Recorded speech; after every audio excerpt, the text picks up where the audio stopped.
പ്രിയപ്പെട്ടവർക്ക് നമസ്കാരം. എഴുത്തുകാരനും രാഷ്ട്രീയ നിരീക്ഷകനുമായ ഷാബു പ്രസാദാണ് ഇന്ന് ഇന്റർവ്യൂ റൂമിൽ കൂടിയുള്ളത്. സാർ നമസ്കാരം. നമസ്കാരം. സാർ, നമ്മൾ ഇന്നലെ ഇസ്രായേൽ ഇറാൻ യുദ്ധം, അതിന്റെ ചരിത്രം, അതിന്റെ കറന്റ് സ്റ്റാറ്റസ് ഒക്കെ പരിശോധിച്ചു. എനിക്കിനി സാറിന്റെ അടുത്തുനിന്ന് കിട്ടേണ്ടുന്ന ഡീറ്റെയിൽ ഇൻഫർമേഷൻ ഇസ്രായേലിന്റെ വാർ സ്ട്രാറ്റജിയെ കുറിച്ചും അതിൽ എത്രത്തോളം ഇസ്രായേൽ ഇതിലൊരു മേധാവിത്വം സ്ഥാപിച്ചു നമുക്ക് അറിയാവുന്ന കാര്യമാണ്. ജൂൺ 13-നാണ് ആദ്യ അറ്റാക്ക് സ്റ്റാർട്ട് ചെയ്യുന്നത്. അത് വളരെ പ്രിസൈസ്ഡ് ആയിട്ട് മൊസാദിന്റെ ഇന്റലിജൻസ് വിങ് എല്ലാം വളരെ പ്രിസൈസ്ഡ് ആയിട്ടുള്ള ആക്രമണമാണ് അഴിച്ചുവിട്ടത്.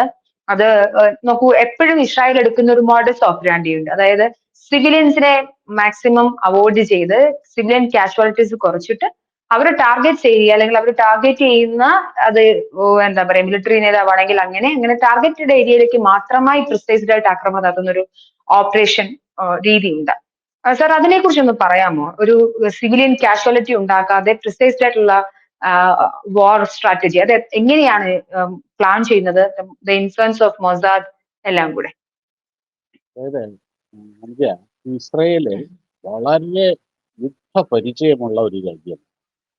നമ്മൾ ഇന്നലെ നമ്മുടെ ആ ഇന്റർവ്യൂല് നമ്മൾ പറഞ്ഞു. കാര്യം അവർ ജനിച്ചു വീണതേ യുദ്ധത്തിലേക്കാണ്. ഈ ഒരു ചെറിയ രാജ്യം മഹായുദ്ധങ്ങളെയാണ് ഫേസ് ചെയ്തിട്ടുള്ളത്. മഹായുദ്ധങ്ങൾ, അതായത് അങ്ങനെ ഓരോ ഈ ഫേസ് ചെയ്തിട്ടുള്ള യുദ്ധങ്ങൾ എന്ന് പറഞ്ഞു കഴിഞ്ഞാൽ മുഴുവനും അവരെക്കാട്ടിൽ 6-7 മടങ്ങ് കരുത്തുള്ള രാജ്യങ്ങളോടാണ്.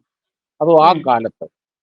അപ്പൊ അവിടെ ഈ ആയുധശേഷിയും പിന്നെ അതേപോലെ സൈന്യത്തിന്റെ സ്ട്രെങ്തും അത് മാത്രമല്ല ഒരു യുദ്ധത്തിലെ ഗതിവിഗതികൾ നിർണ്ണയിക്കുന്നത്. അത് യുദ്ധതന്ത്രങ്ങളാണ്. യുദ്ധതന്ത്രങ്ങള്, അപാരമായ ഇന്റലിജൻസ് വർക്ക്, പിന്നെ ഈ സൈന്യത്തിന്റെ മൊറൈൽ എന്ന് പറയുന്ന ഒരു സംഭവം. ആ ഒരു സൈന്യത്തിന്റെ ഏറ്റവും വലിയ ആയുധം എന്ന് പറയുന്നത് അതിന്റെ മൊറൈലാണ്. ഇങ്ങനെ ഇതെല്ലാം കൂടി ചേർന്നിട്ടാണ് ഈ ഇസ്രായേൽ ഈ വലിയ യുദ്ധങ്ങളിലെല്ലാം ഇത്രയും കാലം പിടിച്ചു ജയിച്ചത്. ഇപ്പം 6 days വാർ എടുക്കുകയാണെങ്കിൽ 1967 അത് ഇന്നലെ പറഞ്ഞ പോലെ അതൊരു ടെക്സ്റ്റ് ബുക്ക് വാറാണ്. ലോകത്തിലെ എല്ലാ മിലിറ്ററിയും ഒരു റെഫറൻസ് ആയിട്ട് എടുക്കുന്ന യുദ്ധമാണ്. കാര്യം ഈജിപ്റ്റ് അന്ന് മഹാശക്തിയാണ്, ജോർദാൻ അന്ന് വളരെ വലിയ ശക്തിയാണ്. ഇവരായിട്ട് കമ്പയർ ചെയ്യുമ്പോൾ, സൈന്യശക്തിയായിട്ട് കമ്പയർ ചെയ്യുമ്പോൾ ഇസ്രായേൽ ഒന്നുമില്ല. അന്ന് ഈ അമേരിക്കയുടെ ഇത്രയും വലിയ സപ്പോർട്ടൊന്നും അവർക്കില്ല. അങ്ങനെ പക്ഷെ അവരെങ്ങനെയാണ് വിജയിച്ചത്? അത് ഈ പറഞ്ഞ പോലെ ഇസ്രായേൽ ഭൂമുഖത്ത് നിന്ന് ഇല്ലാതാകാൻ പോകുന്നു എന്ന ഒരു വാർത്തയാണ് ലോകം മുഴുവനും പരത്തുന്നത്. ഇസ്രായേൽ ഒരനങ്ങാതെ അങ്ങനെ നിന്നു. പെട്ടെന്നൊരു ദിവസം അവരുടെ ഉള്ള വിമാനങ്ങൾ വെച്ചിട്ട് ഈ ഈജിപ്തിന്റെ മേളിൽ വളരെ വലിയ ആക്രമണം അങ്ങോട്ട് അയച്ചു വിട്ടു. ഒരിക്കലും ഒരു പ്രതീക്ഷിക്കുന്നില്ല.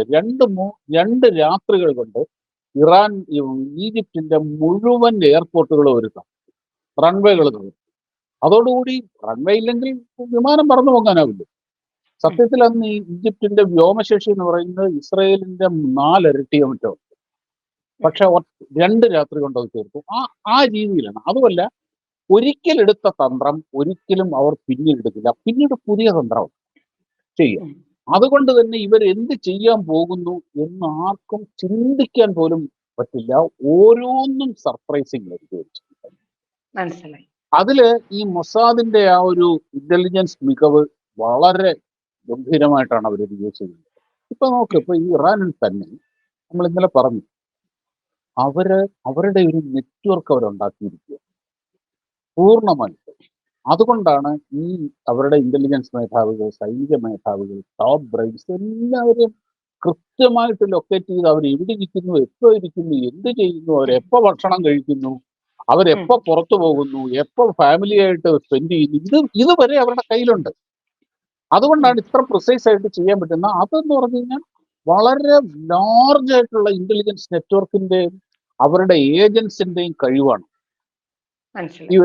എവിടെയൊക്കെയാണ് അവരുടെ ആണവ നിലയങ്ങളുള്ളത്, എവിടെയൊക്കെയാണ് അവരുടെ സെൻട്രിഫ്യൂജ് ഉള്ളത്, എവിടെയൊക്കെയാണ് ഈ പ്രധാനപ്പെട്ട ലൊക്കേഷൻസ് ഉള്ളത്, ഇതെല്ലാം കൃത്യമായിട്ട് കിട്ടുന്ന രീതിയിൽ വർഷങ്ങളെടുത്താണ് അവർ ഈ നെറ്റ്വർക്ക് ഉണ്ടാക്കുന്നത്. ഇപ്പം ഒരു വർഷം 1.5 വർഷം മുമ്പ് ഇറാന്റെ ഒരു ടോപ്പ് ന്യൂക്ലിയർ സയന്റിസ്റ്റിനെ ഒരു കൊന്നുകളഞ്ഞു. എങ്ങനെയാണെന്ന് വെച്ച് കഴിഞ്ഞാല് വളരെ അദ്ദേഹത്തിന്റെ വണ്ടി ഒരു ട്രാഫിക് ബ്ലോക്കിൽ ഒരു ട്രാഫിക് സിഗ്നലിൽ ചെന്ന് നിന്നപ്പോൾ ഏതാണ്ട് 100 മീറ്റർ അകലെ ആളില്ലാത്ത ഒരു വാഹനത്തിൽ നിന്ന്, ഒരു ജീപ്പിൽ നിന്ന് റിമോട്ട്ലി കൺട്രോൾ ചെയ്യുന്ന ഒരു യന്ത്രത്തോക്ക് ഉപയോഗിച്ചുകൊണ്ട് അദ്ദേഹത്തിന് എയിം ചെയ്ത് കൊന്നു. അത് തൊട്ടടുത്ത് അദ്ദേഹത്തിന്റെ ഭാര്യ ഇരിക്കുന്നുണ്ട്, അവർക്കൊന്നും സംഭവിച്ചില്ല. അങ്ങനെ ഒരു ഓപ്പറേഷൻ നടത്തണമെന്നുണ്ടെങ്കിൽ അവർ എത്ര ഹോംവർക്ക് ചെയ്തിട്ടുണ്ടാവും? നമുക്ക് ചിന്തിക്കാൻ കഴിയുന്നതിനപ്പുറമാണ് ഈ മൊസാദിന്റെ ഒരു സിസ്റ്റം ഓപ്പറേഷൻ എന്ന് പറയുന്നത്. വെറും പ്രതികാരമല്ല ഇവരുടെ ലക്ഷ്യം. നമ്മളിപ്പോ പലരും പറയും ഇസ്രായേലിൽ ഒരു കണ്ണെടുത്താൽ അവൻ 3 കണ്ണെടുക്കും. പ്രതികാരം എന്നുള്ളതല്ല, അവർ അവരുടെ സേഫ്റ്റി എൻഷുർ ചെയ്യുക, ഒരു ഭീഷണി അവിടെ ഇല്ലാതാക്കുക, അവരുടെ നിലനിൽപ്പിന് നേരെയുള്ള ഭീഷണി. ഇങ്ങനെ ഓരോ സമയത്തും ഓരോ രീതിയിലാണ് ഇവർ പ്രതികരിക്കുന്നത്. അതാത് സ്പെസിഫിക് ആയിട്ട് 71 മ്യൂണിക് ഒളിമ്പിക്സില് മനക്ക് കേട്ടിട്ടുണ്ടാവും. ആ മ്യൂണിക് ഒളിമ്പിക്സില് ബ്ലാക്ക് സെപ്റ്റംബർ എന്ന് പറഞ്ഞ ഓർഗനൈസേഷൻ ഇവരുടെ 7 അത്ലറ്റുകളെ തട്ടിക്കൊണ്ടുപോയി കൊന്നു. എല്ലാവരും പ്രതീക്ഷിച്ചിരുന്നത് ഇപ്പോൾ അവരങ്ങോട്ട് ബെയ്റൂട്ടിലും ലെബനനിലും അവിടെയൊക്കെയുള്ള ഇവരുടെ താവളങ്ങൾ മുഴുവൻ ഇവർ ബോംബിട്ട് തകർക്കുന്നു. ഒന്നും ചെയ്തില്ല. ഇവർ ചെയ്തത് ഒരു ടീമിനെ അവരങ്ങോട്ട് ഉണ്ടാക്കി. ഈ ബ്ലാക്ക് സെപ്റ്റംബർ എന്ന് പറഞ്ഞ ഈ ഓർഗനൈസേഷന്റെ ടോപ്പ് ലീഡർഷിപ്പിനെ 1 by 1 അവരെല്ലാവരും പല രാജ്യങ്ങളിലാണ്. ഒരു ഓപ്പറേഷൻ വരുമ്പോൾ മാത്രം അവർ ഒത്തുകൂടും. അത് കഴിഞ്ഞ് വീണ്ടും പോകും. അതാത് രാജ്യം, ഒരാൾ പാരീസിലാണ്, ഒരാൾ ബെയ്റൂട്ടിലാണ്, മറ്റൊരാൾ ലണ്ടനിലാണ്. ഇങ്ങനെയാണ്. അവിടൊക്കെ ഒരു കോളേജ് പ്രൊഫസർ, എഴുത്തുകാര്, ആ ലെവലിൽ ജീവിക്കുന്നവരുമാണ്. ഇവരുടെ ഈ ആക്ടിവിറ്റിയെ പറ്റി ആർക്കും അറിയില്ല. ഇത് അതാത് രാജ്യങ്ങളിൽ ചെന്ന് ഈ ഇവരുടെ ഈ ടോപ്പ് ലീഡർഷിപ്പിനെ 1 by 1 ആയിട്ട് അവർ ഇല്ലാതാക്കി. വർഷങ്ങൾ നീണ്ടുനിന്ന ഓപ്പറേഷൻ ആയിരുന്നു. ഓപ്പറേഷൻ റാത്ത് ഓഫ് ഗോഡ് എന്നാണ് അതിന്റെ പേര്. വർഷങ്ങൾ നീണ്ടുനിന്നു. അങ്ങനെയാണ് അവർ ചെയ്തത്. അതോടുകൂടി ആ ബ്ലാക്ക് സെപ്റ്റംബർ എന്ന് പറഞ്ഞ ഓർഗനൈസേഷൻ തന്നെ ഇല്ല.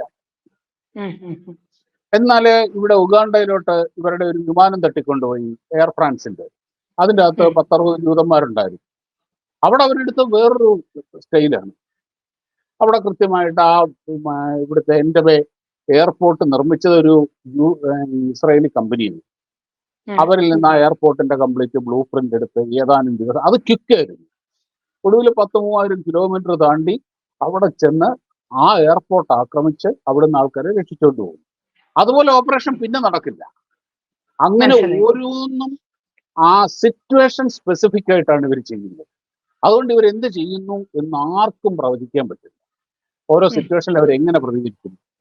ഇപ്പൊ ഇവിടെ ചെയ്തിരിക്കുന്ന പറഞ്ഞാൽ ഇവർക്ക് എന്തുകൊണ്ട് ഇത്ര പ്രൊസിഷൻഡ് ആവാൻ പറ്റി എന്ന് പറഞ്ഞാൽ, ഒന്ന് ആ ഇന്റലിജൻസ് ഇൻഫർമേഷൻസിന്റെ ആക്യുറസി, മറ്റൊന്ന് ആ ടെക്നോളജിയുടെ ആക്യുറസി. അവിടെയാണ് ഇപ്പം പണ്ട് ഇവര് ഇതേപോലെ തന്നെ ഇവരുടെ അബ്സല്യൂട്ട്ലി ഇപ്പൊ സിറിയയുടെ ഒരു ആണവ റിയാക്ടർ ഇവർ തകർത്ത് കളഞ്ഞിട്ടുണ്ട് 2008. കൃത്യമായിട്ട് ഇവരുടെ ഏജൻസ് അവിടെ ചെന്ന് ലേസർ മാർക്കിംഗ് നടത്തി. ലേസർ മാർക്കിംഗ് എന്ന് പറഞ്ഞു കഴിഞ്ഞാൽ ലേസർ ബോംബുകളാണ്, ഏറ്റവും പ്രിസൈസ്ഡ് ബോംബാണ്. ഒടുവിൽ ആ ബോംബ് ഒരു ഹെലികോപ്റ്ററിൽ നിന്ന് വിട്ട് കഴിഞ്ഞാൽ, വളരെ ദൂരെ നിന്ന് കഴിഞ്ഞാൽ കൃത്യമായി ആ മാർക്കിങ്ങിന്റെ നേരെ പോയി ഏതാണോ മാർക്ക് ചെയ്തിരിക്കുന്നത് അത് മാത്രം അത്. അങ്ങനെ ആകുമ്പം ഉള്ള ആ പ്രിസിഷന്റെ ഗുണമാണ് ഈ പറഞ്ഞ പോലെ സിവിലിയൻസിനൊന്നും സംഭവിക്കില്ല. അപ്പം ചോദിക്കാം, മറ്റൊരു സംശയം വരാം, അപ്പൊ ഇവർ ഈ ഹമാസിനെതിരെ ഇവിടെ ഗാസയിൽ അല്ലേ ഗാസയിൽ ചെയ്തിട്ടുണ്ട്. അതും ഒരു ഇന്റലിജൻസ് വീഴ്ച എന്ന രീതിയിലാണല്ലോ അനലൈസ് ചെയ്യപ്പെടുന്നത്. ഓക്കെ. അപ്പൊ ഈ ഗാസയിലെ വിഷയം എന്താന്ന് വെച്ച് കഴിഞ്ഞാല്, അവിടെ ഒന്നാമത് തിക്ലി പോപ്പുലേറ്റഡ് ആയിട്ടുള്ള ഒരു സ്ഥലമാണ് ഈ ഗാസ എന്ന് പറയുന്നത്. 20 കിലോമീറ്റർ നീളവും ഇതുള്ള വളരെ ചെറിയ ഒരു സ്മോൾ സ്ട്രിപ്പ് ഓഫ് ലാൻഡ്. അവിടെ ഈ ഹമാസ് തീവ്രവാദികളുടെ സ്ട്രാറ്റജി എന്താന്ന് വെച്ച് കഴിഞ്ഞാൽ, അവർ ജനങ്ങളുടെ ഇടയിൽ നിന്നാണ് ഓപ്പറേറ്റ് ചെയ്യുന്നത്. ആശുപത്രികളുടെയും ജനവാസ കേന്ദ്രങ്ങളുടെയും അടിയിലാണ് ഇവരുടെ തുരങ്കങ്ങൾ. ഇവർ ഒരു ജനവാസ കേന്ദ്രത്തിൽ ഒരു വലിയ ഫ്ലാറ്റ് സമുച്ചയത്തിൽ നിന്ന് മുകളിൽ നിന്ന് റോക്കറ്റ് ലോഞ്ച് ചെയ്യും. എന്നിട്ട് ഇവർ ഈ സാധനം എടുത്തുകൊണ്ട് അവിടുന്ന് പോകും. ഇവർ സാറ്റലൈറ്റ് വഴി കൃത്യമായിട്ട് സ്ഥലം ലൊക്കേറ്റ് ചെയ്യുമ്പം ഒരു ഫ്ലാറ്റിന്റെ മുകളിലായിരിക്കുക, അല്ലെങ്കിൽ ഒരു ജനവാസ കേന്ദ്രത്തിലായിരിക്കുക. സ്വാഭാവികമായിട്ട് അവർ ആക്രമിക്കും. ഇത് ഈ അവിടെ ജനങ്ങൾ സാധാരണ ജനങ്ങളും കുട്ടികളും സ്ത്രീകളും കൊല്ലപ്പെടേണ്ടത് ഹമാസിന്റെ ആവശ്യമാണ്. ആ അതിനുശേഷം വേണം ഇപ്പൊ നമ്മൾ കേരളത്തിൽ കാണുന്നില്ലേ മുറവിളി, കുട്ടികളെ കൊല്ലുന്ന നെതന്യാഹു, കുട്ടികളെ കൊല്ലുന്ന ഇസ്രായേൽ. ഈ രീതിയിലുള്ള ഒരു നറേറ്റീവ് ബിൽഡപ്പ് ചെയ്യാൻ വേണ്ടി ഈ പാവം ജനങ്ങളെ കുരുതി കൊടുത്തുകൊണ്ട് അവരെ ബലിയാടുകളാക്കിക്കൊണ്ടാണ് ലോകത്തെല്ലാ ഭീകര സംഘടനകളും അങ്ങനെയാണ്. അവരെ ഹൊസ്റ്റേജസ് ആക്കിക്കൊണ്ട് അവരെ ഈ രീതി ചെയ്യുന്നത്. അതുകൊണ്ടാണ് അവിടെ സിവിലിയൻ. ഇനി ഒരു കാര്യം പറയട്ടെ, ഈ കഷ്ടിച്ച് 20 കിലോമീറ്റർ നീളമുള്ള ഈ ഏരിയ ചാമ്പലാക്കി കളയാൻ, പൂർണ്ണമായിട്ടും ഇല്ലാതാക്കി കളയാൻ അവരുടെ ഒരു 10-20 ഫൈറ്റർ തെക്ക് വടക്കൊന്ന് പറഞ്ഞാൽ മതി. ഒറ്റ രാത്രി കൊണ്ട് തീരും, ഏതാനും മണിക്കൂറുകൾ കൊണ്ട് തീരും. അതല്ല അവർ ചെയ്യുന്നത്. അവരിപ്പം ഇവിടെ ഗാസയിൽ തന്നെ ചെയ്യുന്നത് എന്താണ്? ഒരു കെട്ടിടം തകർക്കാൻ ഉദ്ദേശിച്ചു കഴിഞ്ഞാൽ അവർ ആദ്യം പറയും അവിടുന്ന് ആൾക്കാർ ഒഴിഞ്ഞു വെക്കും, ഞങ്ങൾ ഇത്ര മണിക്ക് ഞങ്ങൾ പൊട്ടിക്കും. ഈ ഹമാസിന്റെ ആൾക്കാരെന്ത് ചെയ്യും? ആൾക്കാരെ അവിടെ നിന്ന് ഒഴിയാൻ സമ്മതിക്കില്ല. കാര്യം അവിടെ ആൾക്കാർ കൊല്ലപ്പെടണം, അത് അവന്റെ ആവശ്യമാണ്. അതാണ് അവന്റെ ഇൻവെസ്റ്റ്മെന്റ്. ഈ ലോകം മുഴുവനും തെണ്ടാണെന്ന് പൈസ മേടിക്കാൻ വേണ്ടത്. അതാണ് അവിടെ സംഭവിച്ചുകൊണ്ടിരിക്കുന്നത്, ഈ ഹമാസിൽ സംഭവിച്ചുകൊണ്ടിരിക്കുന്നത്. അതാണ് ഇത് തമ്മിലുള്ള വ്യത്യാസം.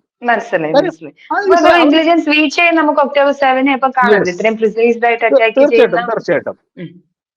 ഈ ഒരു കാര്യം പറയട്ടെ, ഈ മൊസാദ് എന്ന് പറയുന്നത് ഇൻവിൻസിബിൾ ഒന്നും അല്ല. അവർക്ക് ധാരാളം വീഴ്ചകൾ സംഭവിച്ചിട്ടുണ്ട്. ഇസ്രായേലിന് പല പരാജയങ്ങളും സംഭവിച്ചിട്ടുണ്ട്. ഇപ്പം അതിൽ ഒരെണ്ണം ഞാൻ പറയാം, രസകരമായിട്ട് സംഭവം കേട്ടാൽ ഞെട്ടിപ്പോകും. ഇസ്രായേലിന് ഇതൊക്കെ സംഭവിക്കുമോ, മൊസാദിന് ഇതൊക്കെ സംഭവിക്കുമെന്ന് ഞെട്ടിപ്പോകും. എന്താ വെച്ചാല് 1980s ആദ്യമാണ്. 1980s ആ സമയത്ത് ഈ ഇസ്രായേലിന്റെ ആണവ ഫെസിലിറ്റി ഉണ്ട് അവരുടെ ഡയമോണ എന്ന് പറയുന്ന സ്ഥലത്താണ്. ഒരു മരുഭൂമിയിലാണ്. ഭൂമിക്കടിയിലേക്ക് വലിയ അതീവ രഹസ്യമാണ്. അവിടെ ജോലി ചെയ്തിരുന്ന വാനിനു എന്ന് പറയുന്ന ഒരു മനുഷ്യൻ, അയാള് ജൂ ആണ്, പക്ഷെ അയാൾ അവിടുത്തെ ജോലിയിലൊന്നും അത്ര തൃപ്തിയൊന്നുമുള്ള ആളല്ല. അയാൾ വെറുതെ ഒരു ഹോബി എന്നുള്ള നിലയിൽ ഇതിൻ്റെ അകത്തെ ഫോട്ടോഗ്രാഫ്സ് മുഴുവൻ ഇയാൾ എടുത്തു. ഇതിന്റെ ഏറ്റവും കോറിന്റെ അവിടേക്ക് വരെ പോയി ഇയാൾ ഫോട്ടോകൾ എടുത്തു. കുറെ കാലം കഴിഞ്ഞ് ഇയാളെ ജോലി ഇത് പിരിച്ചു വിട്ടു. അയാളുടെ പെർഫോമൻസ് മോശമായതുകൊണ്ട് അയാളെ ജോലിയിൽ നിന്ന് പിരിച്ചു വിട്ടു. ഇയാൾ ഇതിൻ്റെ അകത്ത് പോകുന്നതും ഇതിന്റെ രഹസ്യമായ ഭാഗങ്ങളിൽ പോകുന്നതും ഫോട്ടോ എടുക്കുന്നതും ഒന്നും ഇവർ അറിഞ്ഞിട്ടില്ല. എന്നിട്ട് ഇതും കൊണ്ട് ഇതിനിടയ്ക്ക് ഇയാൾ ഈ ഷെയർ മാർക്കറ്റിംഗ് നടത്തുന്നുണ്ടായിരുന്നു. അതിൻ്റെ അകത്തൂടെ കുറെ പണം ഉണ്ടാക്കി. ആ പൈസയും ഇവിടുന്ന് പിരിച്ചുവിട്ടപ്പോൾ കിട്ടിയ കാശും എല്ലാം കൊണ്ട് എടുത്തുകൊണ്ട് ഇയാൾ ലോകപര്യടനം തുടങ്ങി. പലയിടത്തായിട്ട് ഇങ്ങനെ പോയി. ആ സമയത്ത് ഈ ഫിലിം റോഡുകൾ ഇയാളുടെ ബാങ്കിൽ കിടപ്പുണ്ട്. ഇതിന്റെ വാല്യൂ എന്താണെന്ന് അറിയില്ല. എന്നിട്ട് അയാൾ കറങ്ങി തിരിഞ്ഞ് ഓസ്ട്രേലിയ എത്തി. ഒരു സുഹൃത്തിനോടോ മറ്റോ വെറുതെ ഒന്ന് പറഞ്ഞു, ഇങ്ങനെ ഒരു സംഭവം എൻ്റെ കയ്യിലുണ്ട്. അവർക്കതിന്റെ വാല്യൂ മനസ്സിലായി. അവരാദ്യം ഇവിടെ ഓസ്ട്രേലിയയിലെ ഒരു പ്രധാന മാധ്യമത്തിന്റെ അടുത്തെത്തി. അവരെടുത്ത് ഇത് പറഞ്ഞു. അവർക്ക് പേടിയായി. അവർക്ക് വിശ്വസിക്കാൻ പറ്റുന്നില്ല. ഇസ്രായേലിന്റെ ന്യൂക്ലിയർ ഫെസിലിറ്റിയുടെ ഫോട്ടോ ഒരുത്തൻ എടുത്തിട്ടുണ്ടെന്ന് പറഞ്ഞു കഴിഞ്ഞാൽ നമുക്ക് സാമാന്യ ബുദ്ധിക്ക് നിരക്കുന്നതല്ലല്ലോ. അവരത് റിജക്ട് ചെയ്തു. പക്ഷെ ഇവർ ഈ സാധനം മൊസാദിനെ അറിയിച്ചു, ഇസ്രായേലിനെ അറിയിച്ചു. അപ്പോഴാണ് ഇവർ അലർട്ടാവുന്നത്. അവരിവനെ തപ്പി ഇവിടെ വന്നപ്പോഴത്തേക്ക് ഇംഗ്ലണ്ടിൽ നിന്ന് ഗാർഡിയന്റെ പത്രം ആൾക്കാർ വന്ന് ഇവനെ തൂക്കിയെടുത്തു, അങ്ങോട്ടും കൊണ്ടുപോകും. ഇവർ ചോദിച്ച പൈസ കൊടുത്തു, ഇവൻ ചോദിച്ചതെല്ലാം കൊടുത്തു. എന്നിട്ട് ഈ ഫോട്ടോ മുഴുവനും ഈ ഗാർഡിയൻ വിലയ്ക്ക് വാങ്ങി. ഈ വിലയ്ക്ക് വാങ്ങി ഇത് ഗാർഡിയൻ പത്രത്തിൽ കൂടെ ലോകം. പിന്നെ ഇവനെ വേറെടത്തുനിന്ന് ഇവന് പൊക്കിയെടുത്തോണ്ട് പോയി, തൂക്കിയെടുത്തോണ്ട് പോയി അവിടെ ജയിലിലൊക്കെ ഇട്ട് അയാളെ പിന്നെ ജയിൽ മോചിതനായി. ഒന്ന് ആലോചിച്ച് നോക്ക്, ലോകത്ത് ഏതെങ്കിലും നമുക്ക് വിശ്വസിക്കാൻ സാധിക്കുമോ? അപ്പൊ ഞാൻ പറഞ്ഞു വന്നത് എന്താന്ന് വെച്ച് കഴിഞ്ഞാല് ഇവർക്ക് ഒരുപാട് പരാജയങ്ങളും ഉണ്ടായിട്ടുണ്ട്. അതുപോലെ തന്നെ ഈ ഞാൻ പറഞ്ഞല്ലോ ഓപ്പറേഷൻ റാത്ത് ഓഫ് ഗോഡ് ഉണ്ടല്ലോ, അതിന്റെ തുടക്കത്തില് അവര് ആള് മാറി ഇവരെ ഒരാളെ കുന്നുകളഞ്ഞു തെറ്റിദ്ധരിച്ച്. ഒരു നിരപരാധിയായ ഒരു മനുഷ്യൻ സൈപ്രസിൽ ഹണിമൂൺ ആഘോഷിക്കാൻ വന്ന ഒരാളായിരുന്നു. അയാൾ ഇതുകൊണ്ട് ഒരു ബന്ധവുമില്ല, പക്ഷെ ആള് മാറിപ്പോയി. അതിനെ തുടർന്ന് അന്നത്തെ പ്രധാനമന്ത്രിയായിരുന്ന ഗോൾഡ മേയർ ആ ഓപ്പറേഷൻ നിർത്തിവെക്കുക കൂടെ ചെയ്തു. ഒരുപാട് ഇസ്രായേലിനെതിരെ വലിയ ലോക സമൂഹത്തിനിടയിൽ വലിയ ജനരോഷം ഉണ്ടായ ഒരു സംഭവമായിരുന്നു. അതേപോലെ തന്നെ ഇവർക്ക് പല ഇതിലും ഇവരുടെ ഏജന്റുമാരെ നഷ്ടപ്പെട്ടിട്ടുണ്ട്. അതുപോലെ ഇവർ നടത്തിയ അവസാനത്തെ മഹായുദ്ധമായ ഒരു യോം കിപ്പൂർ യുദ്ധം 1973 അത് സത്യത്തിൽ ഇസ്രായേലിന് ഒരുപാട് നഷ്ടം ഉണ്ടായിട്ടുണ്ട്. എന്താ വെച്ച് കഴിഞ്ഞാൽ അവരുടെ ഒരു സ്ട്രാറ്റജിക് ഇന്റലിജൻസ് ഫെയിലിയർ തന്നെയായിരുന്നു. യോം കിപ്പൂർ എന്ന് പറയുന്നത് ഇവരുടെ ജ്യൂസിന്റെ ഏറ്റവും പ്രധാനപ്പെട്ട ഒരു വളരെ പുണ്യദിനമാണ്. അതൊരു റംസാൻ മാസത്തിലുമായിരുന്നു. അപ്പോൾ റംസാൻ മാസത്തിൽ ഒരിക്കലും ഈജിപ്റ്റ് ആക്രമിക്കില്ല എന്ന് ഇവരങ്ങ് വിചാരിച്ചു. പക്ഷെ ഇതിന് സാധ്യതയുണ്ട് എന്ന് പല രാജ്യങ്ങളും അവർക്ക് മുന്നറിയിപ്പ് കൊടുത്തിട്ടും അതിനെ എല്ലാം അങ്ങനെ അവര് ആക്രമിച്ചു. ആദ്യഘട്ടങ്ങളിലൊക്കെ ഇസ്രായേലിന് പരാജയമായിരുന്നുണ്ടായിരുന്നത്. പക്ഷെ അവർ തിരിച്ചു വന്നു. പക്ഷെ വളരെ വലിയ നാശനഷ്ടങ്ങൾ അവർക്ക് ആ യുദ്ധത്തിൽ വലിയ വില കൊടുക്കേണ്ടി വന്നു. അവർ ജയിച്ചു വന്നു. അങ്ങനെ ഇവർക്ക് ഇന്റലിജൻസ് ഫെയിലിയർ ഒക്കെ ഒരുപാട് ഉണ്ടായിട്ടുണ്ട്. അതുപോലെ ഒരു ഇന്റലിജൻസ് ഫെയിലിയർ ആയിരുന്നു ഈ കഴിഞ്ഞ വർഷം ഒക്ടോബർ 7 സംഭവിച്ചതും എന്നുള്ള കാര്യത്തിന് സംശയമൊന്നുമില്ല. കാര്യം പറഞ്ഞില്ലേ, ഇവരങ്ങനെ അപരാജിതരാണെന്നൊന്നും നമുക്ക് പറയാൻ പറ്റില്ല. ആ യോം കിപ്പൂർ യുദ്ധത്തില് ഉണ്ടായ ഒരു തിരിച്ചറിവ്, കാര്യം യുദ്ധത്തിലെ വലിയൊരു യുദ്ധത്തിലെ ഒരൊറ്റ പരാജയം അത് ഇസ്രായേൽ ഇല്ലാതാകും. അതിൽ നിന്ന് തിരിച്ചറിഞ്ഞുകൊണ്ടാണ് ഇസ്രായേൽ പിന്നീട് ഈ ഈജിപ്തുമായിട്ടും ജോർദാനും ഒക്കെ ആയിട്ടും നല്ല ബന്ധങ്ങൾ ഉണ്ടാക്കിയതും 1978 ക്യാമ്പ് ഡേവിഡ് എഗ്രിമെന്റ് വരുന്നതും ആ ക്യാമ്പ് ഡേവിഡ് എഗ്രിമെന്റിൽ വെച്ച് ഈജിപ്തിൽ നിന്ന് പിടിച്ചെടുത്ത സിനായ് മരുഭൂമിയൊക്കെ അവർ വിട്ടുകൊടുക്കുന്നതും അവരുമായിട്ടൊക്കെ ഇപ്പം വളരെ വ്യാപാര ബന്ധങ്ങളോ ഉണ്ട്. കാര്യം യുദ്ധം എന്ന് പറഞ്ഞാൽ ജയിക്കുക മാത്രമുള്ളതല്ല, ചിലപ്പോൾ പരാജയപ്പെടാനും മതി. ആ തിരിച്ചറിവ് അവർക്കുണ്ട്. അങ്ങനെ അവർക്ക് അങ്ങനത്തെ ഇന്റലിജൻസ് ഫെയിലിയറും ഉണ്ടായിട്ടുണ്ട്. ഓക്കെ. അപ്പോ ഈ എയർ സ്ട്രൈക്കുകളെ കുറിച്ച് പറഞ്ഞല്ലോ, ഇറാനിൽ ഇപ്പൊ നടക്കുന്നതിനകത്തുള്ള എയർ സ്ട്രൈക്കുകൾ, അതുപോലെയുള്ള സ്ട്രാറ്റജിക് ഓപ്പറേഷൻസ്. അപ്പോ ഇതുമായി ബന്ധപ്പെട്ടിട്ട് നമുക്കറിയാവുന്ന അസർബൈജാൻ, സിറിയ, ജോർദാൻ ആകാശങ്ങളൊക്കെ ഇവർ കടമെടുക്കുന്നു, അല്ലെങ്കിൽ അതുകൂടി ഉപയോഗിച്ചാണ് അറ്റാക്കുകൾ നടത്തുന്നത്. അപ്പൊ അതിന്റെ ഒരു വാർ സ്ട്രാറ്റജി, അതായത് എന്തായാലും 10,000 കിലോമീറ്റർ വ്യത്യാസമുള്ള രണ്ട് രാഷ്ട്രങ്ങൾ തമ്മിൽ കരമാർഗമുള്ള യുദ്ധം എന്തായാലും നടക്കില്ല. അപ്പോൾ പിന്നെയുള്ളത് വ്യോമ ആക്രമണങ്ങളാണ്. ഇതിൽ എത്രത്തോളം അവരൊരു പ്ലാനിങ് ആണ് ചോദിക്കുന്നത്, എത്രത്തോളം പ്രീ പ്ലാൻഡ് ആയിരുന്നു ഈ ആക്രമണത്തിൽ? ഇവരുടെ ഇപ്പോഴത്തെ നമ്മളുടെ ഈ യുദ്ധത്തിന്റെ ഒരു ഗതി കണ്ടു കഴിഞ്ഞു കഴിഞ്ഞാൽ ഏറ്റവും കുറഞ്ഞത് ഒരു 2 വർഷമായിട്ട് ഇവരിത് പ്ലാൻ ചെയ്യുന്നുണ്ട്. കാര്യം ഇത്ര വലിയ ഈ ശത്രു രാജ്യത്ത് ഇത്ര വലിയൊരു നെറ്റ്വർക്ക് ഉണ്ടാക്കുക എന്ന് പറയുന്ന അത്ര എളുപ്പമുള്ള പണിയല്ല അത്. 2-3 വർഷത്തെ പ്ലാനിങ് ഇതിൻ്റെ അകത്ത് പറഞ്ഞാണ് നടക്കുന്നുണ്ട്. അതേപോലെ തന്നെ ഈ പല അറബി രാജ്യങ്ങൾ, നമ്മൾ പറഞ്ഞാൽ വിശ്വാസം തോന്നില്ല, പല അറബി രാജ്യങ്ങളുമായിട്ടും ഇസ്രയേലിന് behind the curtain, under the table ഏർപ്പാടുകളുണ്ട്. അത് ഇവരാരും പുറത്തു പറയില്ല. ഇങ്ങനത്തെ ഈ ബിഹൈൻഡ് ദ കർട്ടൻ ഡിപ്ലോമസി എന്ന് പറയുന്നത് ഒരു വലിയ യാഥാർത്ഥ്യമാണ് ഈ ലോകത്തിൽ. ഇപ്പൊ നമ്മൾ പണ്ട് ഇവിടുന്ന് ഇറാഖിൽ കുടുങ്ങിപ്പോയ ഒരു 10-35 നേഴ്സുമാരെ വളരെ പെട്ടെന്ന് ഇതിവിടെ തിരിച്ചു കൊണ്ടുവന്നില്ലേ? അതിന്റെ പുറകിൽ നടന്ന ബിഹൈൻഡ് ദ കർട്ടൻ ഡിപ്ലോമസി എന്താണെന്ന് ഒരിക്കലും പുറത്തു വരാൻ പോകും. പക്ഷെ ഇതുണ്ട്. ഇക്കാര്യത്തിലും ഈ ഇസ്രയേലും വളരെ വിദഗ്ധമായിട്ട് ഇങ്ങനത്തെ കാര്യങ്ങൾ ചെയ്യുന്നവരാണ്. അതുകൊണ്ട് തന്നെ ഈ അറബി രാജ്യങ്ങളുടെ ഒട്ടുമിക്ക അറബി രാജ്യങ്ങളുമായിട്ടും അവർക്ക് ഏർപ്പാടുണ്ട്. അല്ലാതെ അവർക്ക് അതിൻ്റെ അകത്ത് അമേരിക്കയുടെ റോളും എല്ലാം ഉണ്ട്, അവരുടെ റോളും എല്ലാം ഉണ്ടാകും. എല്ലാ അവൈലബിൾ റിസോഴ്സസും അവരതിന് ഉപയോഗിക്കും. അല്ലാതെ അവർക്ക് ഇത് സാധിക്കില്ല. അത് മുകളിൽ കൂടെ അസർബൈജാൻ വഴിയാണെങ്കിലും ഈ സൗദി വഴിയാണെങ്കിലും ഈ ഇറാഖ് വഴിയാണെങ്കിലും എല്ലാം ഈ ഇറാഖിന്റെ മേളിൽ കൂടെ ആണല്ലോ ഈ അടിക്കുന്നത് മുഴുവൻ. ഇവരുടെ ഫ്ലൈറ്റുകൾ മുഴുവൻ പോകുന്നത് ഇറാഖിന്റെയും ജോർദാന്റെയും ഒരു പരിധി വരെ സൗദിയുടെയും ഒക്കെ മേളിൽ കൂടെയാണ്. അവര് എന്താന്ന് പറഞ്ഞാൽ ഈ ഒരു ബാക്ക്ഡോർ ഡിപ്ലോമസിയുടെ വിജയമാണ് അത്. പെട്ടെന്നൊരു ദിവസം ഉണ്ടായി വരുന്നതല്ല. കാര്യം ഇവരെപ്പോഴും വെല്ലുവിളികളുടെ നടുവിൽ മാത്രം നിൽക്കുന്ന ഒരു രാജ്യമാണ്, വളരെ വലിയ വെല്ലുവിളി. അതുകൊണ്ട് തന്നെ ഇവരിങ്ങനത്തെ കാര്യങ്ങളിലൊക്കെ എപ്പോഴും അലർട്ടായിരിക്കും. അതിൻ്റെ അകത്ത് വളരെ മുൻകൂട്ടി തന്നെ കാര്യങ്ങൾ കണ്ട് അവരത് ചെയ്യുകയും ചെയ്യും. അങ്ങനെ ചെയ്തതിൻ്റെയും കൂടെ ഫലമാണ് ഈ നെറ്റ്വർക്കും ഇപ്പൊ ഈ ഡ്രോണുകൾ എങ്ങനെ ഇതിൻ്റെ അകത്ത് കടത്തി. ഇപ്പം ഇവര് യുക്രൈൻ കാണിച്ചത് കണ്ടു. 1-2 വർഷത്തെ പ്ലാനിങ്ങിന്റെ ഫലമായിട്ടാണ് അവർ റഷ്യ എത്ര വലിയ രാജ്യമാണ് ആലോചിച്ച് നോക്കൂ. ആ രാജ്യത്തിന്റെ പ്രധാന നഗരങ്ങളിലെല്ലാം അവർ ഡ്രോൺ അറ്റാക്ക് നടത്തിയത് ട്രക്കുകൾക്കകത്തും കണ്ടെയ്നറുകൾക്കകത്തും ഒക്കെ ഈ ഡ്രോൺ കൊണ്ടുപോയിട്ടാണ്. അല്ലാതെ ഇത്രയും ദൂരത്ത് നിന്നൊന്നും ഡ്രോൺ വെച്ച് ചെയ്യാൻ കഴിയില്ല. അതെ. അപ്പം അങ്ങനെ ഒരു നെറ്റ്വർക്ക് അവരുണ്ടാക്കുന്നതിന് വളരെ വിജയിച്ചു. അത് വളരെ നാളത്തെ കഠിനാധ്വാനവും പ്ലാനിങ്ങുമാണ് അതിന്റെ പുറകിലുള്ളത്.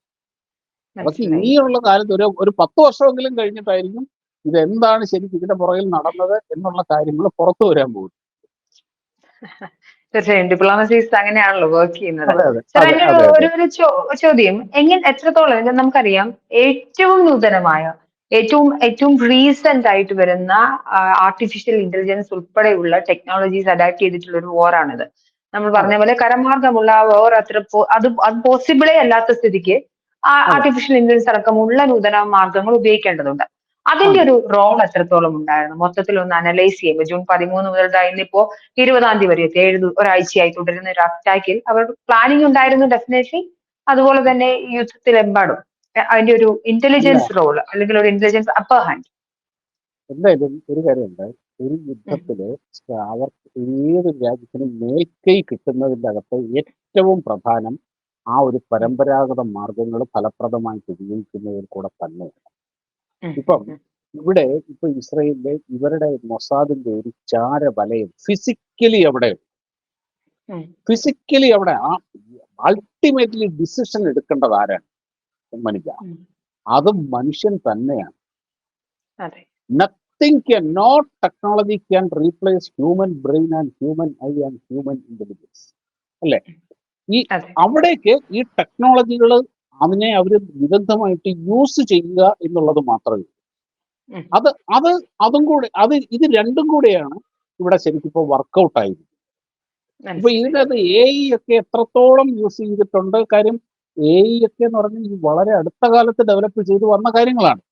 അത് ഒരു ഡിഫൻസ് ലെവലിലേക്ക് അല്ലെങ്കിൽ ആ ഒരു സ്ട്രാറ്റജിക് ലെവലിലേക്ക് എത്രത്തോളം വളർന്നിട്ടുണ്ടെന്നുള്ളത് നമുക്കിപ്പോൾ അറിയില്ല. പക്ഷേ ഈ ലേസർ ഗൈഡഡ് വെപ്പൺസ് ഇതിൻ്റെ അകത്ത് വളരെ വലിയ റോള് വഹിച്ചു.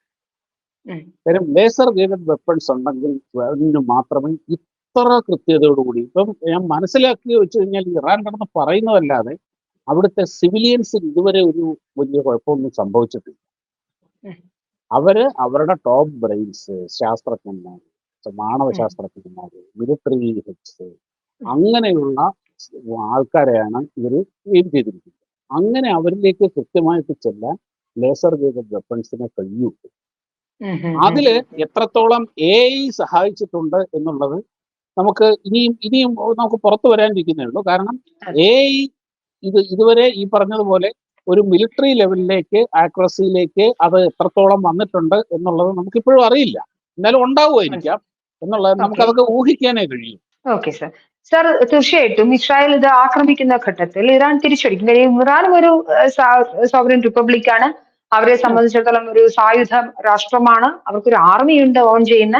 സ്വാഭാവികമായും തിരിച്ചടിക്കുമെന്ന് പ്രതീക്ഷിച്ചിരുന്നിരിക്കും. അപ്പൊ അതിനുവേണ്ടി ഇവർ നടത്തിയിട്ടുണ്ടായിരുന്ന ഒരുപാട് പ്രതിരോധ മാർഗങ്ങൾ, ഒന്ന് വ്യോമ പ്രതിരോധ മാർഗങ്ങളാണ്. പക്ഷെ അതും ചില ഘട്ടങ്ങളിൽ പരാജയപ്പെടുന്നു. ഏറ്റവും പ്രധാനമായിട്ടുള്ള അയൺ ഡോം അല്ലെങ്കിൽ ആഡോ പോലെയുള്ള വ്യോമ പ്രതിരോധ മാർഗങ്ങളൊക്കെ പരാജയപ്പെടുന്ന, വളരെ ലിമിറ്റഡ് ആയിട്ടാണെങ്കിലും പരാജയപ്പെടുന്ന ഒരു സിറ്റുവേഷൻ കൂടി ഉണ്ടാവുന്നല്ലോ. ഇന്നലെ ആശുപത്രി ഉൾപ്പെടെ ആക്രമിക്കപ്പെടുന്ന ഒരു സിറ്റുവേഷൻ ഉണ്ടായി.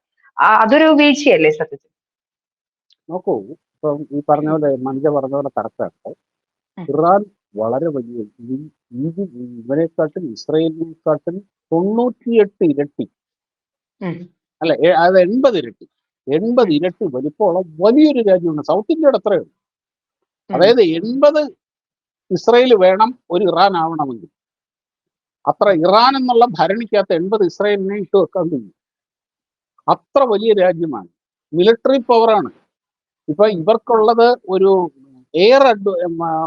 എയർഫോഴ്സിൽ ഇവർക്ക് കുറച്ച് സുപ്പീരിയോറിറ്റി ഉണ്ട് ഇസ്രയേലിൽ. 100 വിമാനങ്ങളോ കൂടുതലും. ബാക്കി എല്ലാത്തിലും ഇപ്പൊ ആർമിയിലായാലും ശരി, നേവൽ ലോകത്തിലെ ഏറ്റവും വലിയ നേവൽ പവറുകളിലൊന്നാണ്. 25 ഇതുണ്ട്, സബ്മറൈൻസ് ഉണ്ട് അവർക്ക്. ഇന്ത്യക്കില്ല അത്രയും സബ്മറൈൻ. ഇന്ത്യക്കുള്ളത് 18 സബ്മറൈനാണുള്ളത്. 25 സബ്മറൈൻ അവർക്കുണ്ട്. ഷിപ്പുകളുണ്ട്, ഡിസ്ട്രോയേഴ്സ് ഉണ്ട്. ഇതെല്ലാം ഉള്ള രാജ്യമാണ്. അങ്ങനെ ഒരു കംപ്ലീറ്റ്ലി ഒരു വലിയ മിലിറ്ററി പവറിനോട് തന്നെയാണ് ഇവർ ഫേസ് ചെയ്യുന്നത്. അപ്പൊ തീർച്ചയായിട്ടും അത് ഹമാസിനോട് കളിച്ച അവന്റെ ഈ പൈപ്പിന്റെ അകത്ത് വെച്ച റോക്കറ്റുകൾ കൊണ്ടുള്ള കളിയല്ല എന്നുള്ളത് നല്ല ബോധ്യമുണ്ട്. അതുകൊണ്ടാണ് ഇത്രയും കാലത്തെ പ്ലാനിങ് നടത്തിയത്. അപ്പം തീർച്ചയായിട്ടും അവിടെ നിന്ന് തിരിച്ചടി ഉണ്ടാകും എന്നുള്ളതിന് ഉറപ്പ് തന്നെയായിരുന്നു. പിന്നെ ഈ ഇപ്പൊ നമ്മൾ പറഞ്ഞു, പിന്നെ ഈ വ്യോമപ്രതിരോധത്തിന്റെ കാര്യം പറയുമ്പോൾ ഈ അയൺ ഡോമാണ് അവിടുത്തെ അവരുടെ ഏറ്റവും പ്രധാനപ്പെട്ട ഒരു സാധനം. പിന്നെ താഡ്, അമേരിക്ക കൊടുത്ത താഡുണ്ട്, പേട്രിയറ്റ് ഉണ്ട്, ഇതെല്ലാം ഉണ്ട്. അപ്പം ഏതൊരു വ്യോമ പ്രതിരോധ സംവിധാനത്തിന്റെയും അത് 100% ഫുൾ പ്രൂഫ് അല്ല. ഇപ്പം അയൺ ഡോമിന്റെ ഇവരുടെ കയ്യിലുള്ള സെക്യൂരിറ്റി സിസ്റ്റംസിന്റെ പെർഫെക്ഷൻ എന്ന് പറഞ്ഞു കഴിഞ്ഞാൽ 90%. 90% എന്ന് പറഞ്ഞാൽ എന്താ അർത്ഥം? 10% അവിടെ വീഴും. ഇപ്പം ആ ഒരു സിസ്റ്റത്തിലേക്ക് ഇപ്പൊ നമ്മുടെ ഒരു കമ്പ്യൂട്ടർ സിസ്റ്റത്തിലേക്ക് അതിന് താങ്ങാവുന്നതിന് അപ്പുറത്തേക്ക് ഇൻഫർമേഷൻസും നമ്മൾ ചെയ്തു കഴിഞ്ഞാൽ എന്താവും? ആ സാധനം ഹാങ് ആവും, ഉറപ്പല്ലേ? അതുപോലെ ഈ അയൺ ഡോം കപ്പാസിറ്റിക്ക് മുകളിലുള്ള ഒരു നമ്പേഴ്സ് ഓഫ് ഈ മിസൈൽസ് അവിടേക്ക് വന്നു വീണാൽ, മഴ പെയ്യുന്ന പോലെ വന്നു വീണാൽ കുറേയൊക്കെ അവിടെ നിന്ന് പൊട്ടും, ഉറപ്പ് തന്നെയാണത്. അതിൻ്റെ അകത്ത് ഇതിനുള്ള സാധ്യത ഉണ്ട് എന്നുള്ളത് കൊണ്ടാണല്ലോ അവർ ആ രാജ്യം മുഴുവനും ബങ്കറുകൾ പണി വെച്ചിരിക്കുന്നത്. ആൾക്കാർക്ക് വീടുകളിൽ ഇടയിൽ ഷെൽട്ടറുകൾ ഒരുക്കിയിരിക്കുന്നത് ഇത് ഉണ്ടാകും എന്നുള്ളത് അറിയാവുന്നത് കൊണ്ട് തന്നെയാണത്. ഒരു യുദ്ധമാകുമ്പോൾ ഒരൊറ്റ മിസൈൽ ഇങ്ങോട്ട് വീഴാതെ, ഒരൊറ്റ വിമാനം ഇങ്ങോട്ട് വരാതെ, നമുക്ക് ഒരു വശത്തിന് ഒരു നഷ്ടങ്ങളും ഇല്ലാതെ ആ യുദ്ധം ജയിക്കുക എന്ന് പറയുന്നത് അതല്ല യുദ്ധം. ഇപ്പൊ ഒരു ക്രിക്കറ്റ് കളിയിൽ പോലും എങ്ങനെയാണ്? വിക്കറ്റുകൾ വീഴും, ഉറപ്പല്ലേ? വിക്കറ്റുകൾ വീണ് തന്നെയാണ് ചിലപ്പോൾ ഒരു വിക്കറ്റിനൊക്കെ ആയിരിക്കും ജയിക്കുക, ഒരു റണ്ണിനൊക്കെ ആയിരിക്കും ജയിക്കുക. ഇപ്പൊ നമ്മൾ ഇത് ക്രിക്കറ്റ് കളിയാണെന്ന് നമ്മൾ തെറ്റിദ്ധരിക്കല്ലേ, അങ്ങനെ പറഞ്ഞല്ലേ. ഞാനത് ജസ്റ്റ് നമ്മളത് മനസ്സിലാക്കാൻ വേണ്ടി ഞാൻ കമ്പയർ ചെയ്ത് പറഞ്ഞു എന്നുള്ളതേ ഉള്ളൂ. അപ്പം എങ്ങനെയാന്ന് വെച്ച് കഴിഞ്ഞാൽ ഇപ്പൊ ഈ പറഞ്ഞ ഡിഫൻസ് സിസ്റ്റത്തിന്റെ ഈ ഒരു പ്രശ്നമുണ്ട്, 90%. എന്തായാലും നമ്മുടെ എയർ ഡിഫൻസ് സിസ്റ്റം ഇതുവരെ പെർഫെക്റ്റ് ആയിരുന്നു. പ്രത്യേകിച്ച് ഓപ്പറേഷൻ സിന്ദൂറിൽ ഇറാനെക്കാട്ടിൽ ശക്തിയുള്ള വലിയ ശക്തിയുള്ള രാജ്യമാണ് പാകിസ്ഥാൻ, മിസൈൽ പവറിലും എയർ പവറിലും എല്ലാം. പക്ഷെ അവരുടെ ഒരു മിസൈലും ഒരു ഡ്രോണും പോലും തറ തൊടാതെ ഇവിടെ നമ്മളെ രക്ഷിക്കാൻ നമ്മുടെ സിസ്റ്റത്തിന് കഴിഞ്ഞു. അത് ഒരു വലിയ ഇന്റഗ്രേറ്റഡ് സിസ്റ്റമാണ്. അത്ര വലിയ ആ രീതിയിൽ എല്ലാ സിസ്റ്റങ്ങളെയും ഒരുമിച്ച് ഇന്റഗ്രേറ്റ് ചെയ്യുന്നതിൽ അവര് പൂർണ്ണമായിട്ടും സക്സസ് ആയിട്ടില്ല എന്ന് വേണം മനസ്സിലാക്കാൻ. അങ്ങനെ ഒരുപക്ഷെ ഒരു മിസൈൽ പോലും തറ വീഴാതിരിക്കുക. പക്ഷെ നമുക്ക് ഉറപ്പ് പറയാൻ പറ്റില്ല. ഈ ഒരു പോരാട്ടം യുദ്ധമൊക്കെ ആകുമ്പോൾ അതുണ്ടാകും. അവരുടെ ഒരു ആശുപത്രി അവർ തീർത്തു. പക്ഷെ അതിൻ്റെ അകത്ത് ഇസ്രയേലിലെ കാഷ്വാലിറ്റീസ് വളരെ കുറവാണ്. ഇവിടെ നോക്കൂ, ഇവിടെ ഇറാൻ ഉണ്ടായിരിക്കുന്ന നഷ്ടങ്ങളെന്ന് പറയുന്നത് ചില്ലറ നഷ്ടങ്ങളാണ്.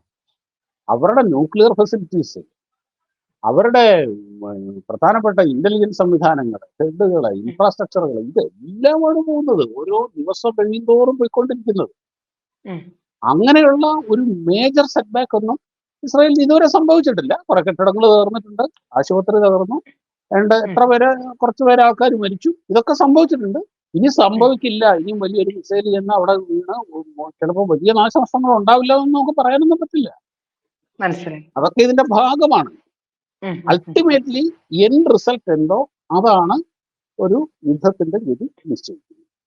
തീർച്ചയായിട്ടും നമുക്ക് അങ്ങനെയാണെങ്കിൽ ഒരു കൺക്ലൂഷനിലേക്ക് എത്തിയാൽ ഇസ്രായേൽ ഈ വാറിൽ ഒരു അപ്പർ ഹാൻഡിൽ തന്നെയാണെന്നല്ലേ മനസ്സിലാക്കേണ്ടത്? തീർച്ചയായിട്ടും അവരുടെ എയർ സുപ്പീരിയോറിറ്റി അവർക്കുണ്ട്. ഇപ്പൊ തന്നെ നല്ലപോലെ എയർ സുപ്പീരിയോറിറ്റി ഉണ്ട് അവിടെ. അവിടെ അവർക്കൊന്നും ഇതുവരെ ഇറാന്റെ ഒരു വിമാനം പോലും അവിടുന്ന് പറന്നു പൊങ്ങാനാവാത്ത വിധം അവരുടെ റൺവേ ഒക്കെ തീർന്നിട്ടുണ്ടെന്നാണ് തോന്നുന്നത്. അതുപോലെ അവരുടെ 50%-ലധികം ഈ മിസൈൽ ലോഞ്ചിങ് ബാറ്ററീസ് തകർത്ത് കഴിഞ്ഞു. അത് നമ്മൾ മാധ്യമങ്ങളിൽ നിന്ന് അറിയുന്ന കാര്യങ്ങളാണ്. അങ്ങനെ അവർക്ക് മിസൈൽ ലോഞ്ച് ചെയ്യാൻ പറ്റാത്ത ഒരവസ്ഥയിൽ എത്തിക്കൊണ്ടിരിക്കുകയാണ്. അത് അടുത്ത ഏതാനും ദിവസങ്ങളിൽ ചിലപ്പോൾ അത് സംഭവിക്കുമായിരിക്കാം. ഈ പറഞ്ഞ പോലെ യുദ്ധമാണ്, എല്ലാ സാധ്യതകളും നിലനിർത്തിക്കൊണ്ട് തന്നെ നമ്മൾ സിറ്റുവേഷൻസിനെ അനലൈസ് ചെയ്തുകൊണ്ട് പറയുന്ന കാര്യമാണ് അത്. അങ്ങനെ പിന്നെ അവരുടെ അവരുടെ പ്രൈം ഒബ്ജക്റ്റീവ് എന്തായിരുന്നു? അവരുടെ ന്യൂക്ലിയർ ഫെസിലിറ്റീസ് തകർക്കുക എന്നുള്ളതായിരുന്നു. ആ ഒബ്ജക്റ്റീവും ഏതാണ്ട് കൈവരിച്ചിട്ടുണ്ട്. പൂർണ്ണമായും തകർത്തിട്ടില്ലെങ്കിലും അവിടെ അവരുടെ ഒരു പ്രധാനപ്പെട്ട കാര്യമുണ്ട്. അതായത് ആണവ വികിരണങ്ങൾക്ക് വലിയ ചോർച്ച സംഭവിക്കാതെയാണ് ഇസ്രായേൽ ഈ പറഞ്ഞതുപോലെ അറ്റാക്ക് ചെയ്തിരിക്കുന്നത്. അത് അവിടെ നാട്ടിലെ ജനങ്ങൾക്ക് ബുദ്ധിമുട്ടാകും എന്നുള്ളത് ഉം, വളരെ പ്രിസൈസ്ഡ് ആയിട്ട് മനസ്സിലാക്കി കൊണ്ടായിരിക്കണം അങ്ങനെ ഒരു അതെ. സ്ട്രാറ്റജി എടുത്തിട്ടുള്ള അനാലിസിസുകൾ വരുന്നുണ്ട്. അത് ഉം. ശരിയാണോ? അത് എങ്ങനെയാന്ന് വെച്ച് കഴിഞ്ഞാൽ ഇപ്പൊ ഈ ആണവ വികിരണ ചോർച്ച എപ്പോഴാണ് ഉണ്ടാവും, ചോർച്ച ഉണ്ടാവുന്ന പറഞ്ഞാൽ ഒരു റിയാക്ടറിന്റെ കോർ തകർക്കുമ്പോഴാണ്.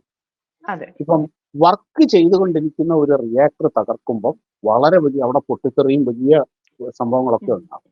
ഇപ്പം ഇവരുടെ വർക്കിംഗ് റിയാക്ടറുകൾ എന്ന് പറഞ്ഞാൽ ഒരു പ്രധാനപ്പെട്ട നമ്മൾ പുറത്തു വരുന്ന ഒരു വർക്കിംഗ് റിയാക്ടറാണ് അവർക്കുള്ള ഉണ്ടായിരുന്നത്. ഉം. ആ ഉം. റിയാക്ടർ ഷട്ട് ഡൗൺ ചെയ്തിരിക്കുക. അപ്പൊ ഉം. ഷട്ട് ഉം. ഡൗൺ ചെയ്തിരിക്കുന്ന ഒരു റിയാക്ടറിൽ നടക്കുന്ന ആക്രമണം അത്രത്തോളം അപകടകരമല്ല. പിന്നെ ഉം. ഈ ന്യൂക്ലിയർ ഫ്യൂവല് എക്സ്പോസ്ഡ് ആയി കഴിഞ്ഞാൽ ഉണ്ടാകുന്ന റേഡിയേഷൻസ്, ഉം. ഈ ന്യൂക്ലിയർ ഫ്യൂവൽസിന് ആ പ്രധാനമായിട്ടും ഉണ്ടാകുന്നത് ന്യൂക്ലിയർ കോറിലായിരിക്കും, റിയാക്ടർ ഉം. കോറിലായിരിക്കും.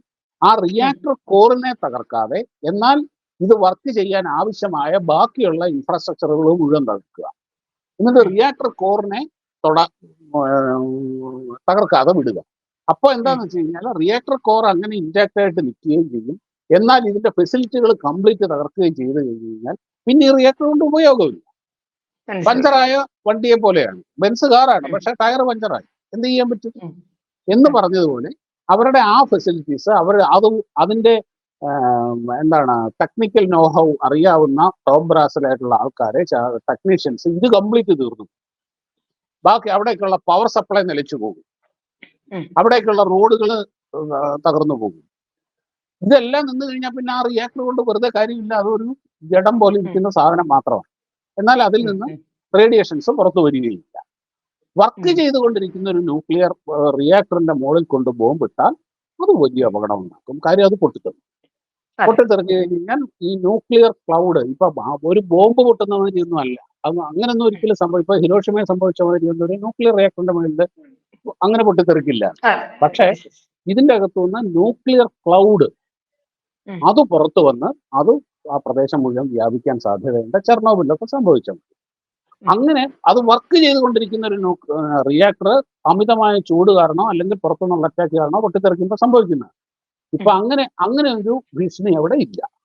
ഉം. അത് ഉം. ഉം. അത് കൃത്യമായി മനസ്സിലാക്കിക്കൊണ്ട് തന്നെയാണ് എപ്പോഴാണ് ഈ റിയാക്ടർ ഓൺ ചെയ്യുന്നത്, എപ്പോഴാണ് അത് റിയാക്ടർ ഇനാക്റ്റീവ് ആകുന്നത്, ഇതെല്ലാം ഇവരുടെ ഇന്റലിജൻസ് സംവിധാനങ്ങളിൽ കൂടെ മനസ്സിലാക്കി എന്തൊക്കെയാണ് അവരുടെ ഇൻഫ്രാസ്ട്രക്ചർ ഉള്ളത്, എവിടെ നിന്നാണ് ഇവിടേക്ക് വെള്ളം വരുന്നത്, എവിടെ നിന്നാണ് ഇലക്ട്രിസിറ്റി വരുന്നത്, ഉം. പവർ ഉം. ഉം. വരുന്നത്, ഇങ്ങനെയുള്ള എല്ലാം മനസ്സിലാക്കിക്കൊണ്ട് ആ സപ്ലൈ ചെയിൻ കംപ്ലീറ്റ് കട്ട് ചെയ്യുന്ന രീതിയിലാണ് അവർ ചെയ്യുന്നത്. അതുകൊണ്ട് സിവിലിയൻസിന് കുഴപ്പമുണ്ടാവില്ല, റേഡിയേഷൻസ് പുറത്ത് വരികയില്ല. മനസ്സിലായി സർ, മനസ്സിലായി. എന്തായാലും ഇസ്രായേൽ നടത്തിയ 2-3 വർഷങ്ങൾ നീണ്ടുനിന്ന ആസൂത്രണത്തിന്റെ ഭാഗമായുള്ള അറ്റാക്ക് തന്നെയാണ് നിലവിൽ എന്തായാലും അപ്പർ ഹാൻഡ് ഇസ്രായേലിന് തന്നെയാണ്. ഇസ്രായേൽ ലക്ഷ്യം വെച്ചതൊക്കെ കണ്ടിരിക്കുന്നു എന്നാണ് മനസ്സിലാക്കേണ്ടത് അല്ലേ സർ? അവരുടെ ഒബ്ജക്റ്റീവ് അവരെ വൺ ബൈ വൺ ആയിട്ട് അവർക്ക് പൂർത്തീകരിക്കാൻ കഴിയുന്നുണ്ട്. നമ്മുടെ നാട്ടിലെ മാധ്യമങ്ങളിൽ വരുന്നതിന്റെ നമ്മുടെ ഉണ്ടായി അവർക്ക് അതിങ്ങനെ പറയുന്നത് ഇസ്രായേലിന്റെ ആശുപത്രി തകർത്തു, കഴിഞ്ഞ ദിവസം കണ്ടിരുന്നു മൊസാദ് ആസ്ഥാനം തകർത്തു എന്നും പറഞ്ഞുകൊണ്ട് ഒരു ഫോട്ടോ. മൊസാദ് എന്നൊക്കെ എഴുതിയത് ലോകത്തിൽ ഏതെങ്കിലും ചാരസംഘടന ഇസ്രായേൽ അംഗീകരിക്കുന്നത്? നിങ്ങൾക്ക് മൊസാദ് എന്ന് പറയുന്ന ഏർപ്പാടുണ്ടോ എന്ന് ചോദിച്ചാൽ ഇല്ലെന്നേ ഇസ്രായേൽ പറയുള്ളൂ. നമ്മൾ ഡൽഹി ചോദിച്ചു നോക്കാം, നമുക്ക് റോ എന്ന് പറയുന്ന ഒരു സംഘടന ഉണ്ടോ എന്ന് ചോദിച്ചാൽ ഇല്ലെന്നേ പറയുള്ളൂ. ആ ഒരു അതാണ് ബേസിക് നോളജ് പോലും വാട്സപ്പ് ഇല്ലാത്തവരാണ്. യൂണിവേഴ്സിറ്റിയിൽ പഠിച്ചവർക്ക് എന്ത് അതാണ് ബേസിക് അതാ നോളജ്. അതാണ് അതാണ് അതാണ് അതാണ് okay sir. Anyway thank you so much sir. ഭയങ്കര ഒരുപാട് സമയം ചെലവഴിച്ചതിൽ ഒരുപാട് നന്ദി. Thank you. Okay okay.